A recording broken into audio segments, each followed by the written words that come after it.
നമ്മുടെ SSLC certificate കിട്ടിയിട്ടുണ്ട്. അപ്പൊ കുറെ നാളായി ഞാൻ ഇങ്ങനെ ആലോചിക്കുന്നത് എപ്പാ കിട്ടില്ലേ എന്നാണ് ഇങ്ങനെ ആലോചിക്കുന്നുണ്ടായി. അപ്പൊ ഇന്ന് കിട്ടിയിട്ടുണ്ട്. ഇന്ന് ഞാൻ ടീച്ചർ മെസ്സേജ് ഇട്ടത്. അപ്പം ഇന്നാണ് മേടിക്കാൻ പോകണമെന്ന് പറഞ്ഞിട്ട് അപ്പൊ അങ്ങനെ മേടിച്ചു വന്നിട്ടുണ്ട്. എന്തായാലും ഫുൾ A+ ആ സർട്ടിഫിക്കറ്റ് ഇങ്ങനെ വരുന്ന കാണാൻ ഒരു സന്തോഷമുണ്ട്. അപ്പൊ ഞാൻ കാണിച്ചു തരാം ആ സർട്ടിഫിക്കറ്റ് എന്നുള്ളത്. ഏതാണ് നമ്മുടെ സർട്ടിഫിക്കറ്റ്? അപ്പൊ ഞാൻ പറഞ്ഞത് ഇങ്ങനെ നോക്കുമ്പോൾ ഇങ്ങനെ ഫുൾ A+ എന്ന് കാണുമ്പോൾ ഒരു പ്രത്യേക ഒരു സന്തോഷമുണ്ട്. പക്ഷെ ഇതിലേറ്റവും എനിക്ക് കുറച്ച് വിഷമമായ കാര്യം തന്നെ എൻ്റെ ഫോട്ടോ ആണ്. ആധാർ കാർഡിൽ ഇതിനേക്കാളും നല്ല ഫോട്ടോ ഉണ്ടാകും. ഇത് വളരെ മോശമായിട്ട് എനിക്ക് പോയിട്ടുണ്ട്. അച്ഛനൊന്നും ഇഷ്ടപ്പെട്ടില്ല, അമ്മക്കും ഇഷ്ടപ്പെട്ടില്ല. ഇത് ആരാന്ന് ഞാൻ തന്നെയാണെന്നാണ് അവർ ചോദിക്കുന്നത്. അപ്പം ഇത് എനിക്ക് അത്ര ഫോട്ടോ ഇഷ്ടപ്പെട്ടില്ല.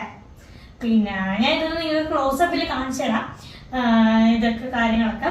പിന്നെ ഇങ്ങനെ SSLC സർട്ടിഫിക്കറ്റ് കിട്ടിയിട്ടുള്ളവർ കിട്ടിയെന്ന് കമന്റ് ചെയ്യാം. അതേപോലെ തന്നെ കിട്ടാത്തവർ കിട്ടിയിട്ടാന്ന് കമന്റ് ചെയ്യാം. അപ്പം ആർക്ക് കിട്ടിയെന്ന് അറിയാലോ.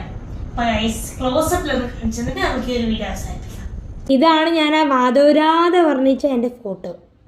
ഇതാ പിന്നെ നമ്മുടെ ഫുൾ A+ ഇങ്ങനെ കാണുമ്പോൾ ഉള്ളൊരു സന്തോഷം.